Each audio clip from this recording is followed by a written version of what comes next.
descontar numa fatura. E pouca gente está falando das consequências. Vamos falar então das perspectivas e das consequências com um dos grandes economistas do Brasil, que já está conectado aqui no Bandeirantes Acontece, o ex-secretário da Fazenda do Rio Grande do Sul, Aode Cunha. Professor Aode, que prazer, boa tarde. Boa tarde, Macalossi. Sempre um prazer falar contigo e com teus ouvintes aqui na Bandeirantes. Muito bem, vamos falar sobre fiscal. Hoje deve ser votada a MP do IOF, tinha data limite para votar, esta quarta-feira, dia 8 de outubro, e o governo teve ontem de trabalhar na comissão mista para desidratar o texto.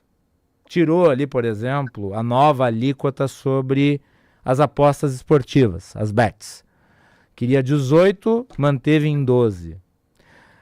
Também não avançou em outras temáticas. E há o desafio da arrecadação, porque o governo está fazendo ajuste fiscal não pelo lado da despesa, mas sim pelo lado da receita. Como é que nós vamos fechar essa conta, ainda mais se o governo não conseguir a aprovação da MP fiscal? Calossi, tem esse mais um capítulo, né, de uma trajetória que vem ocorrendo já há 2, 3 anos de expansão de gastos e o governo correndo atrás para tentar elevar receitas numa mesma proporção e não aumentar o déficit. O que tem acontecido é que o governo não tem tido esse sucesso. Ele recentemente, semana passada, aprovou a isenção do imposto de renda até R$5.000, e agora contava com essa aprovação integral do MP. Ele já teve que negociar, não aprovou o aumento nas bets, vai isentar a letra de crédito imobiliário, letra de crédito agrícola e debêntures de infraestrutura. O que vai ter uma implicação também na própria rolagem de dívida, porque vai desviar a demanda para esses títulos isentos e vai tirar de títulos públicos. Então, assim, é uma preocupação porque nós estamos numa trajetória de expansão de gasto, um nível de carga tributária já alta, o governo precisando gerar mais receita e mesmo assim ele não está conseguindo fechar. É uma conta que tende a aumentar para o ano que vem, principalmente para 2027. Sim.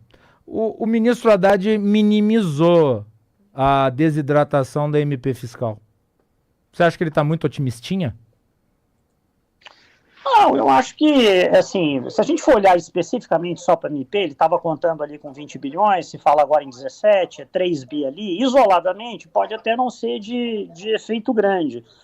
Mas, de novo, o que eu insisto é que isso é mais um capítulo de uma história maior, onde o governo anuncia primeiro incentivos, isenções, aumento de gastos, aumento de programas sociais e depois precisa correr atrás de aumento de arrecadação.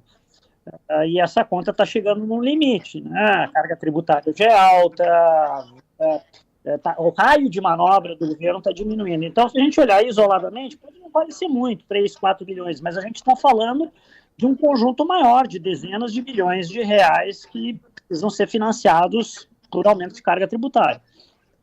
Sim. Nós tivemos algumas alterações importantes aqui, relativas, por exemplo, ao BPC e ao Fundeb, que representam custo. Eu vi uma entrevista do economista Samuel Pessoa para o William Vac, você esteve recentemente também no programa do Vac, criticando o diagnóstico do ministro Haddad, porque nós teremos uma piora fiscal estimada em 5,5% em relação ao PIB, ao Produto Interno Bruto. Isso não desmoraliza um pouco o trabalho que vem sendo feito pela equipe econômica? Na verdade, o que está acontecendo, no meu ponto de vista, é que o conjunto de anúncios de mais benefícios e gastos, que evidentemente tem os impactos positivos para quem recebe, para quem vai receber isenção de imposto de renda, para quem está recebendo transferência de programas sociais, e são diversos, o governo tem anunciado várias linhas. Ontem o próprio ministro Haddad mencionou a possibilidade, a partir do próximo ano, de se cogitar uma isenção de tarifas de transporte urbano, tem estimativas que chegam que esse custo poderia ser até de 100 bilhões de reais, é que essas contas assim começam a ter uma limitação do governo para financiar essas receitas. Né? Então, o governo tem estimado, por exemplo, o orçamento do próximo ano, ele mandou essa lei orçamentária, uma previsão do PIB crescendo 2,3%, 2,4% ano que vem. E todo o mercado já está estimando abaixo de 2% por conta da taxa de juros alta. Então, o que a gente nota é uma pressão contínua de aumento de gastos e subestimativas de aumento de receita e tentativas que não se configuram de receita, o que põe em risco a capacidade do governo cumprir com o arcabouço fiscal que ele mesmo criou lá atrás. Vamos falar de arcabouço fiscal, então. Porque o arcabouço veio como uma regra para substituir o teto de gastos, mas o modus operandi que destruiu o teto de gastos, que era furá-lo com PECs, eu lembro, por exemplo, a PEC Kamikaze, a PEC dos precatórios, tudo no final do governo Bolsonaro. Agora se estabeleceu a lógica do crédito extraordinário e um monte de gastos. Aliás, um dos programas principais do governo, que é o Pé de Meia, está fora do arcabouço. A lógica de tirar recursos, digamos, do arcabouço é a que dá, digamos, a tônica do dia a dia da Fazenda e do governo. Então vai tirando, criando puxadinhos fiscais, e me parece que isso também contribui para uma desmoralização da regra fiscal que existe. Eu não acho que seja uma boa estratégia. A gente já viu no passado que essa ideia de tentar cumprir metas fiscais, fazendo exclusões, exceções de gastos, que são gastos orçamentários, né? O governo, por iniciativa própria, classificar qual tipo de gasto vai ficar de fora da meta, não cola, porque o mercado ele acompanha isso, né? E os gastos correntes do governo eles precisam ser financiados por impostos. O fato de tirar de alguma regra contábil não exclui a necessidade de se pagar esses gastos.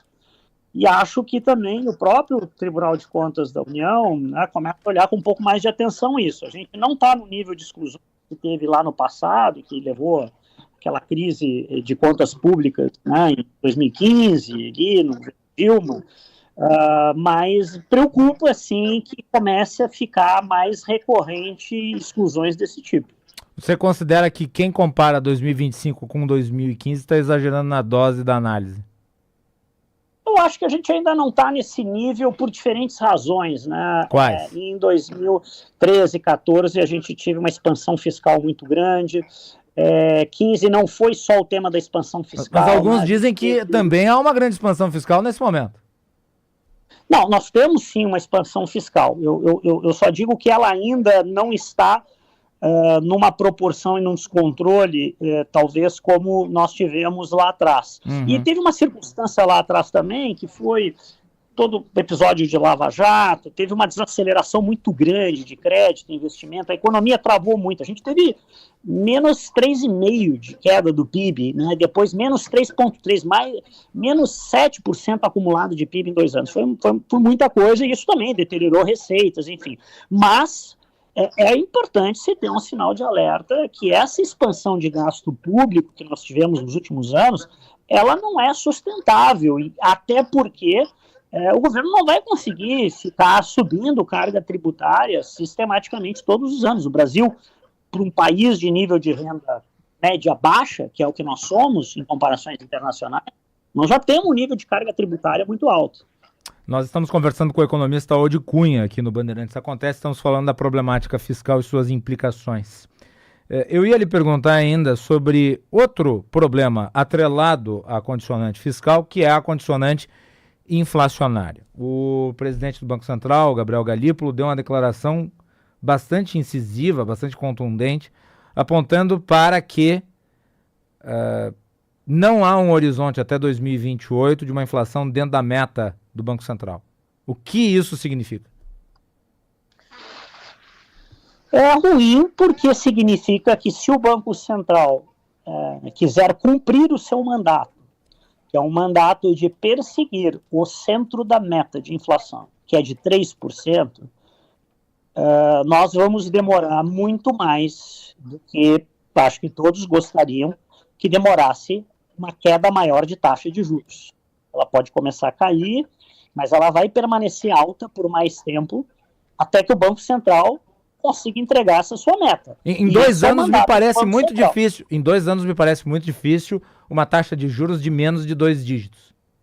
Ou eu estou sendo muito ortodoxo? Não, é o que o mercado está apontando, Macalossi. O mercado está apontando que final de 2026, quando a gente fala o mercado, assim, a média das previsões, né, de analistas, traders, os relatórios que vão para o Banco Central sinalizam ali na curva que nós vamos estar lá no final de 2026 ainda com 12,5% de taxa de juros. Né? Talvez caindo final, chegando alguma coisa perto de 10, 10,5% lá em 27%.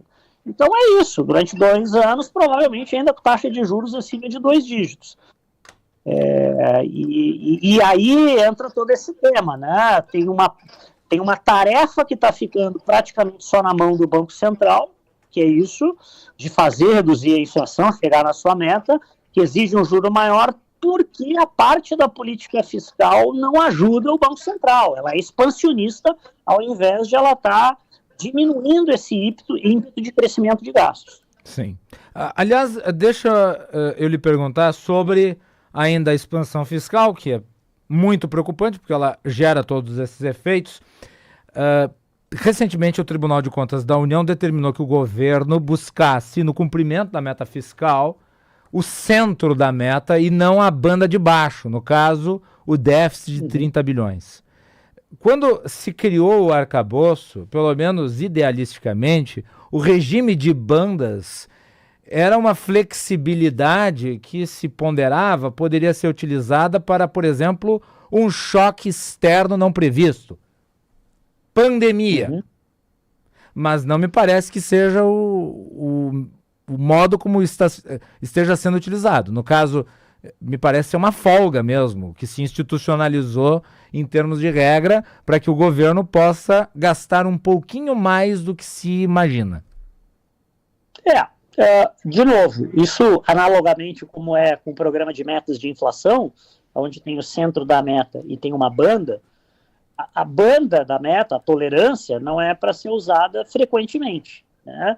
Ela é uma justificativa de cumprimento legal da regra em condições excepcionais de adversidade. No caso fiscal, a mesma coisa. Né? Você tem uma frustração de crescimento econômico que diminui a receita, você tem alguma crise internacional, você tem alguma calamidade que precisa fazer alguma necessidade de gasto, mas o objetivo é sempre mirar no centro, né? Nesse caso do arcabouço fiscal é de zeramento do déficit. É tangível um superávit em 2026, como prevê o Haddad?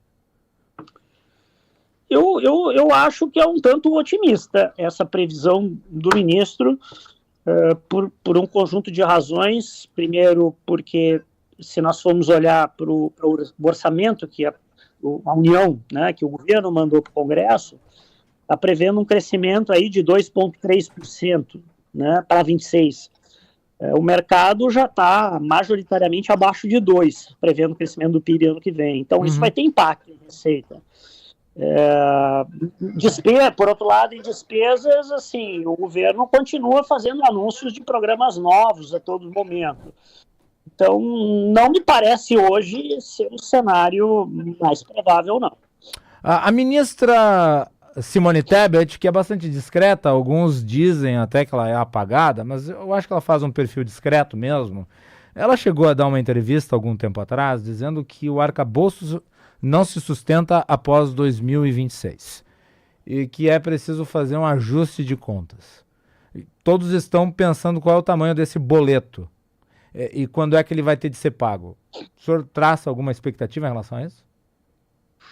Eu acho que um redesenho de orçamentário, de equilíbrio fiscal, de nova regra fiscal, vai ter que ser feito no início do próximo governo, né? Início de 2027. Então, o senhor acha que o arcabouço vai ter de ser substituído?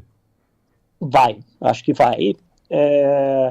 E mais do que isso, né, se nós formos olhar um cenário de prazo mais longo do Brasil, desde o Plano Real, nós tivemos um fenômeno que é esse fenômeno de expansão de gastos.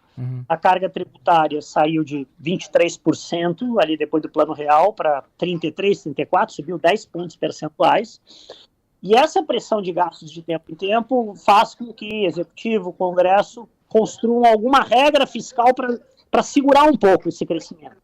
Então a gente teve lá atrás meta de superávit primário, lei de responsabilidade fiscal, regra de ouro para a dívida não crescer, aí depois fomos para o teto de gastos no governo Temer. E o que acontece é que toda vez que governo e Congresso vão pressionando pelo aumento de gastos, a regra cai, porque se ela for cumprida e cumpre com a sua finalidade pela qual elas foram criadas, deveriam segurar esse crescimento de gasto. Mas não é o que tem sido manifestado à vontade do Congresso, o governo, e aí se usa uma regra mais flexível. O arcabouço fiscal foi uma regra bem mais flexível para aumentar o gasto. Só que mesmo essa regra está sendo suplantada pelo ritmo de crescimento do gasto público. Aode, uma última pergunta que eu gostaria de fazer aqui como é que você define essa resiliência da geração de empregos, ainda mais considerando essa taxa de juros de 15%? É uma combinação, na minha opinião, de dois fatores, tá? Três fatores, aliás. Primeiro, é fato, né? O Brasil, nesses últimos 3 anos, o último ano do governo Bolsonaro, 2 primeiros anos do governo Lula, desse novo governo Lula, cresceu 3% ao ano. Esse ano a gente vai crescer menos, mais próximo de 2%, mas é um crescimento muito robusto e 3% de média, bem acima do que foi a década passada, perto de 1%. Primeiro, eu acho que tem um componente de efeito positivo de reformas que foram feitas desde lá do governo Temer, flexibilização da legislação de trabalho, melhoria de concessões para privatizações, nós tivemos independência do Banco Central, enfim, eu acho que tem um componente disso, tá? Melhorou um pouco a eficiência de produtividade da economia. Segundo ponto é que nós temos um movimento de expansão de gasto público que gera crescimento de demanda, de renda, pelo menos num curto prazo, um período relativo curto de anos, mas tem seu limite, como a gente estava discutindo. E o último componente é que nós estamos já na transição demográfica, ou seja, o mercado de trabalho total, a força de trabalho, já começou a diminuir no Brasil. Como diminui a força de trabalho e desemprego demanda por mão de obra que vem das empresas e oferta de mão de obra que vem dos trabalhadores, como essa oferta está diminuindo, ela pressiona para baixo a taxa de desemprego. A taxa de desemprego fica menor do que no momento das últimas décadas, quando a demografia estava a favor do Brasil e a força de trabalho, o tamanho dela ia aumentando. E me ocorre mais uma pergunta, e essa vai beliscar a política. Você acha que a economia é o principal assunto da eleição de 2026? Eu tendo a achar que sim, né? Agora, tem que ver no que especificamente. Eu, por exemplo, concordo com algumas análises, mas aqui elas já transbordam para a política, né? Eu sou mais um observador nisso, mas acompanho por dever de ofício. Eu acho que, por exemplo, a taxa de câmbio tem um impacto grande na popularidade do governo, o dólar, o preço. Principalmente pelos impactos rápidos e diretos em preços de alimentos. Você vê o que aconteceu no último trimestre do ano passado, o dólar, né, com aquela crise fiscal, enfim, chegou a 6,25, né, e com pressão em preço de alimentos, popularidade do presidente Lula caiu, muito correlacionada a isso. E voltou também, claro que teve outros eventos, essa discussão de tarifas, Trump, mas voltou também essa popularidade com o dólar saindo de 6,25 para 5,40. Foi uma queda muito significativa, de muita valorização do real. Está associado a essa diferença de juros, o juro está muito mais alto aqui, então entra mais dinheiro, mas este real valorizado ajuda a controlar preços importantes para a maior parcela da população, que são os preços de alimentos. No caso, hoje o dólar fechou em R$ 5,34. Professor Aode Cunha, sempre um prazer falar com o senhor e ficamos à disposição para novas conversas. prazer meu também, e muito bom falar com vocês, com a Band aqui, com todos os ouvintes. Macalossi, muito obrigado. Bem. Aode Cunha conversando conosco, ex-secretário da Fazenda do Estado, economista, aqui na Rádio Bandeirantes.